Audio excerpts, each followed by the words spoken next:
my friend. It has been a while since I have greeted you from in front of the camera. I've been doing a lot of voiceover, so hello again. If you are new, my name is Kelsey. This is Stephen Sparrow Homestead, and today we're going to be hanging out in the kitchen. It is week 2, yes, week 2 of the Three Rivers Pantry Challenge. So I am working on prepping some things today for the coming week. I got out of the habit of prep work over the holidays. It was just a bit too much, but now I need to get back into that.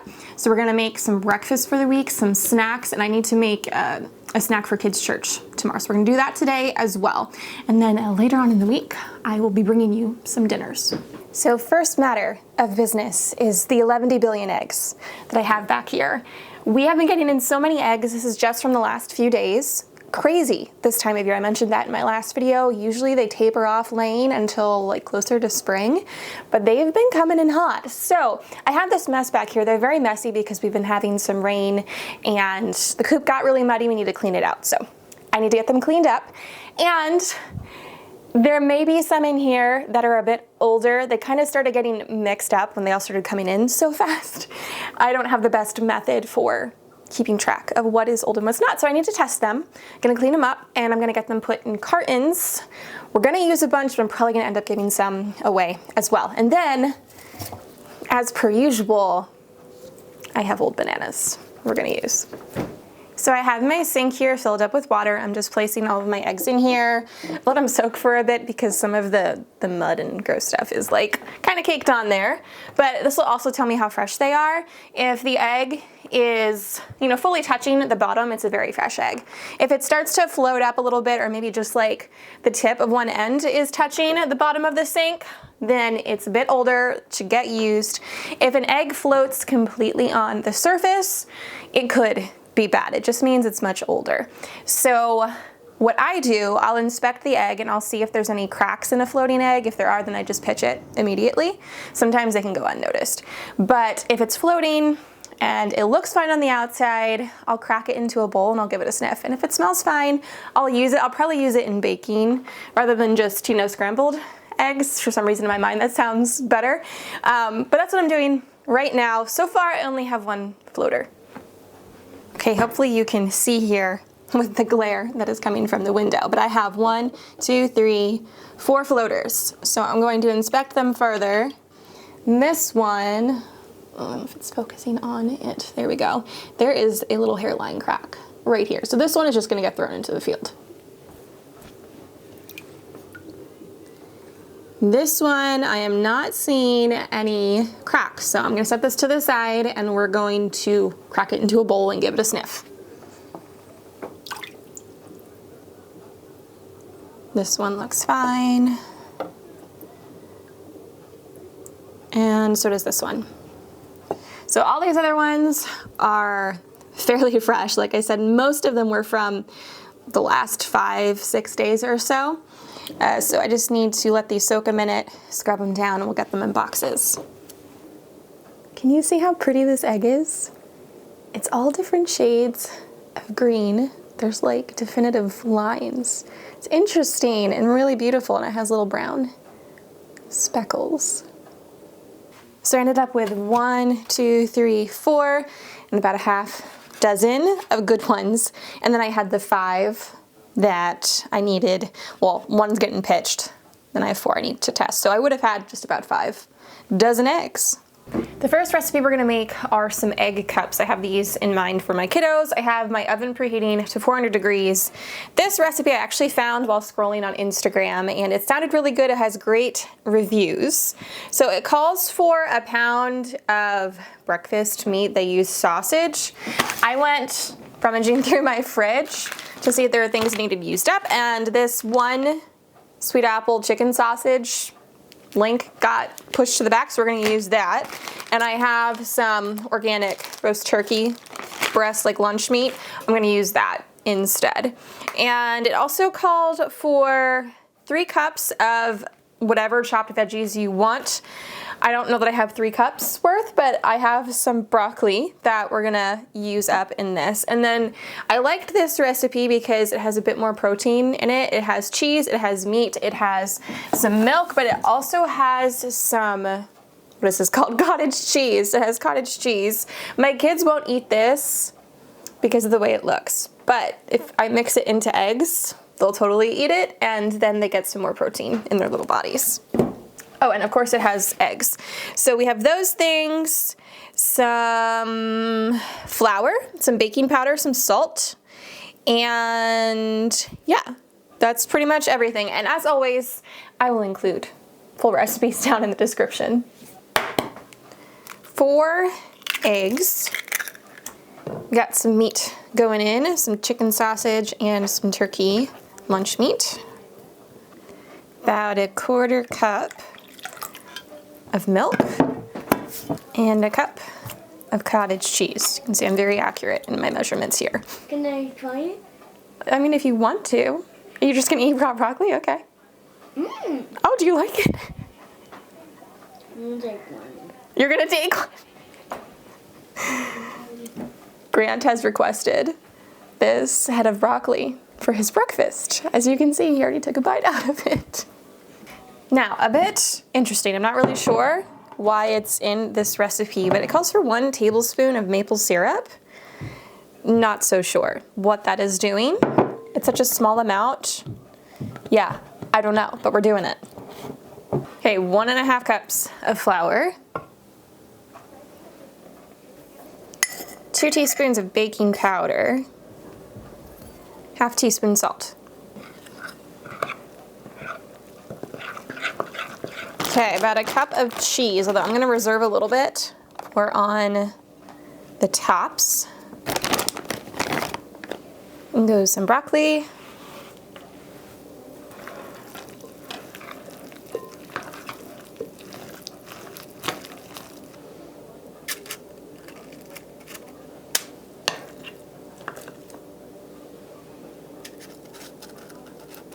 There they are. I'm gonna put them in the oven, 400 degrees, check them about 20 minutes. They should be done in 25.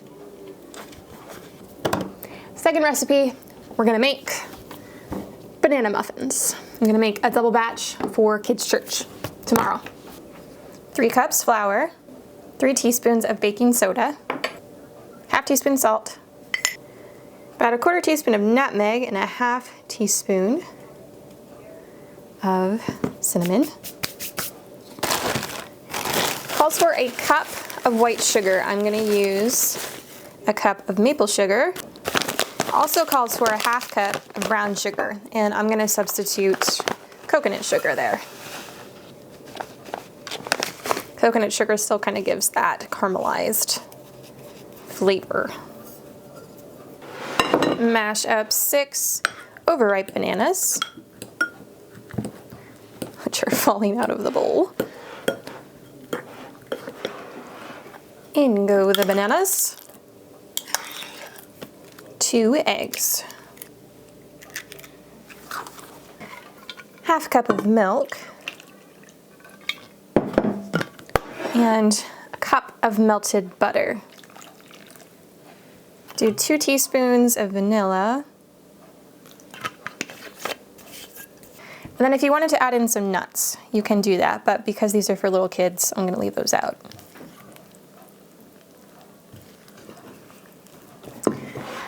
Okay, our egg muffins are done. I'm gonna show you them. They look amazing. And then we'll get these into the oven. Look at these things. They look and they smell so good. I wish I could eat them. I really hope my kiddos enjoy them. Okay, banana muffins are ready to go into the oven, 350 degrees for about 20 to 25 minutes. Here are the muffins, all done. They look beautiful. So, I've had a few people ask me how I always get these really tall, domed muffins, not like those flat muffin tops, the ones just kind of, you know, fall all over the place and don't get much height. So the way I accomplish this, yes, they are baked the majority of the time at 350 degrees, but for the first 5-ish minutes, I have my oven temp really high, like 450 degrees, and they go in at that temp for 5 minutes, and then I don't open the door. I just turn the temp back down to 350 and they continue the rest of the baking time.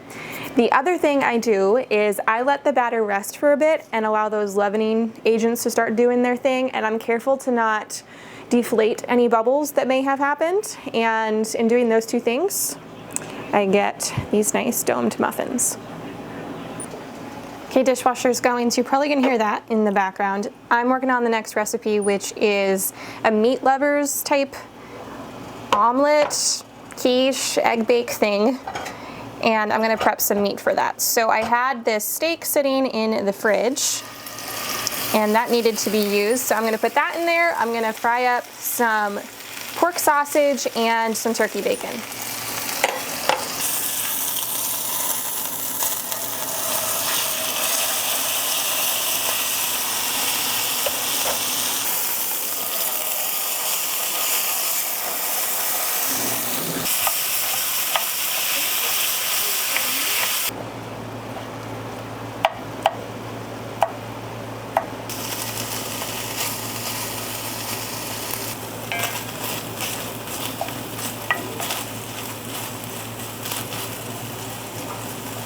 I'm working on this meat lovers egg bake. This is actually a carnivore recipe, but my husband likes it because he likes meat, so it's not a problem.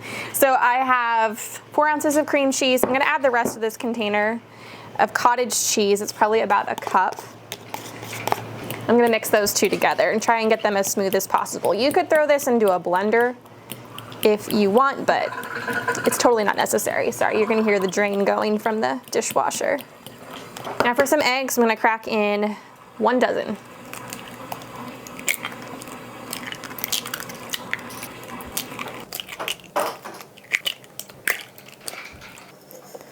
Add a teaspoon of salt. Almost lost my fork.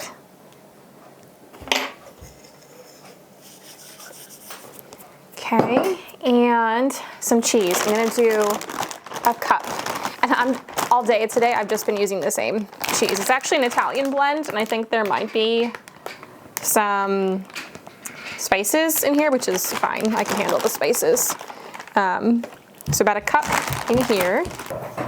And now we just add in all of this meat. This is probably about 2 pounds of meat. I have my steak, which I cooked pretty rare because it's going to continue cooking in the oven and I don't want it to be super dry.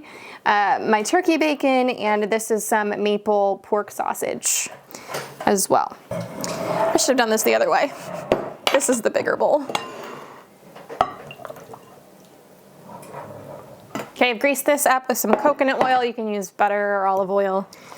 And this is gonna get poured into here. And this will be mine and Matt's breakfast for the week. Super high in protein, obviously, but also pretty high in fat. Good if you're on keto as well. I'm gonna add some more cheese to the top, and this will bake 350. I'll probably check it in 20 minutes. I'm thinking somewhere between 20 and 30. So my microphone ended up dying here. So I am just going to proceed with voiceover. So if you don't know, I eat primarily carnivore, so very meat heavy, protein heavy diet. In truth, I don't want to eat this way, but it is necessary right now for healing. It has been a long road, and I am very hopeful that there will be healing in the near future so I can get back to eating some of the foods I really enjoy. But in the meantime, I am trying to find some ways to still enjoy what I'm eating. And this here is a carnivore recipe for pizza crust. It is definitely different than pizza crust, but it does the job. My friend Heather, who also eats very high protein, some keto, some carnivore, she shared this recipe with me. So it is pork panko, so just like pork rinds, ground up, some mozzarella cheese, some cream cheese, and an egg. That's it. And then you just microwave it for like 90 seconds, stirring every 30 seconds until it kind of forms a dough ball. And then you just press it out. Now, I should have like par baked it in the oven for a few minutes, forgot. It was so good. I made a bechamel type sauce. It was just some cream cheese, some heavy cream, some garlic powder, and a little bit of butter. And I heated that up over the stovetop until it got nice and thick. Spread that on, and then of course I just topped it with some cheese and some salami. So this was my lunch for 2 days this past week. Like I said, it's different. It is not pizza, but it's as close as I can get to eating pizza right now, so I'll take it. Here is the Meat Lovers quiche all finished up. This was really good. We both enjoyed that this past week. Another snack recipe I made this week for Matt and the kids is an Oatmeal Jam Bar. And it is some maple syrup and some coconut oil and some sort of nut butter, or you could use a seed butter, whatever you prefer.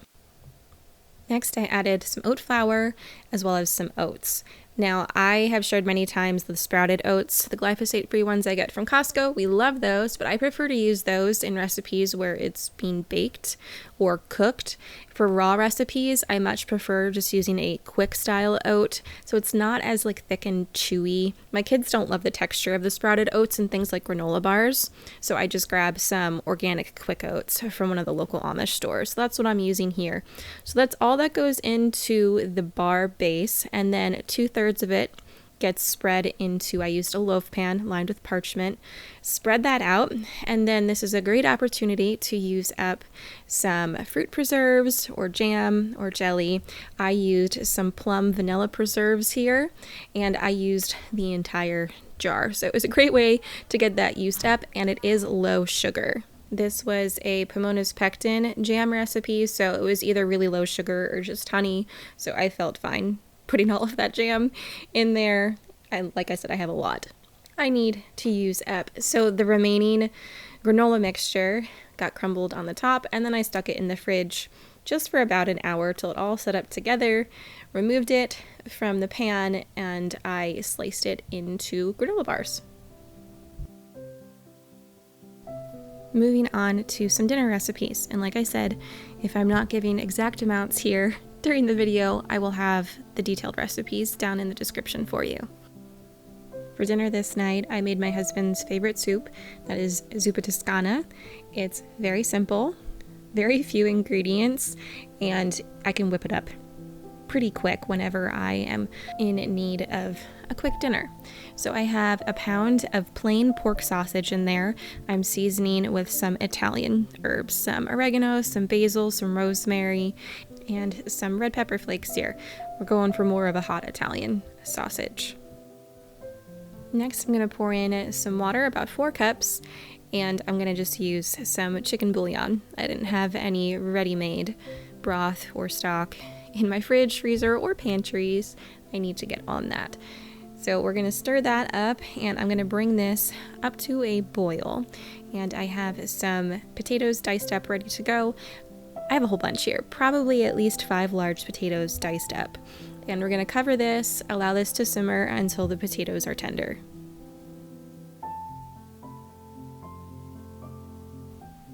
When inventorying my pantry and finding things that needed to be used, I found a bunch of freeze-dried kale from the garden, some all the way back from 2021, 2022. So that needed to start getting used up, which is what kind of sparked this recipe for dinner this evening. So I threw in that whole bag. I'm going to let that rehydrate and cook up in there. I'm going to turn the heat down though to low, add some heavy cream, about half cup. I think I actually added more than at the end, probably closer to a cup. Really, it's just as creamy as you want it. And then I give it a taste, adjust seasoning as needed. I believe I added some garlic powder and some onion powder, as well as some more Italian seasonings. I served the soup with some applesauce on the side, and that was our dinner. Okay, another really simple dinner coming at you. I decided to bake some potatoes. I have a sweet potato for myself and some regular potatoes for the rest of my family. I have so many potatoes that need to get used ASAP, because you can see here they're starting to get really wrinkly and soft. So they're going to be on the dinner menu pretty much every week, multiple times a week. So they're baking away.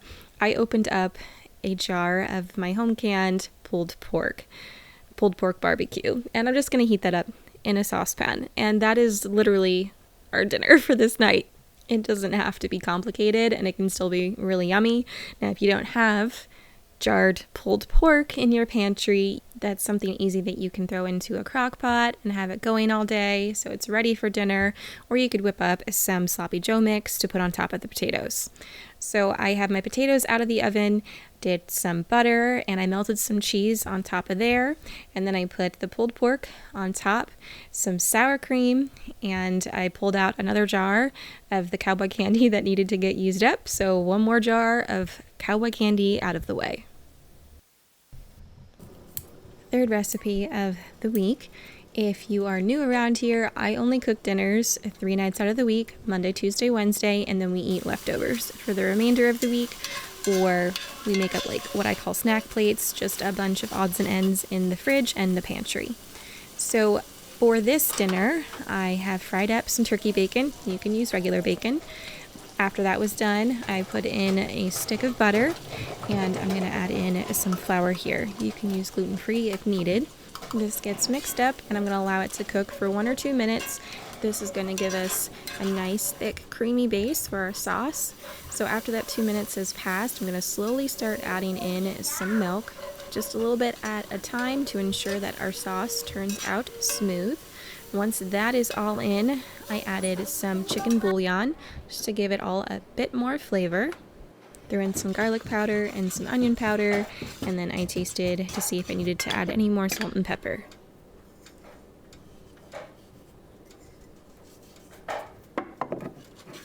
Next, I'm adding in an entire can of organic diced tomatoes. If you are not a fan of tomatoes or somebody can't eat them in your family, it won't affect the recipe too much. You can totally leave them out. Now, I had previously cooked an entire chicken, and I had removed all of the meat from that. So I had been using that in some different recipes prior, but I had some left. So probably the equivalent of about 1.5 pounds of meat went in here, just shredded up, and then I did a cup of Italian cheese. The last thing we need for this recipe is some pasta. I have so many boxes of pasta, and I have a lot of like half-used boxes of pasta. So I did a combination of just like some tricolor ziti, and I believe I had some penny in there as well. So that just went into our sauce mixture. I added some more cheese to the top of this after mixing the noodles all in, and this is going to go into an oven. I had it at 400 degrees, and I baked it for about 20 minutes. The last 3 minutes or so, I had it underneath the broiler so that the cheese got nice and brown and bubbly and yummy looking.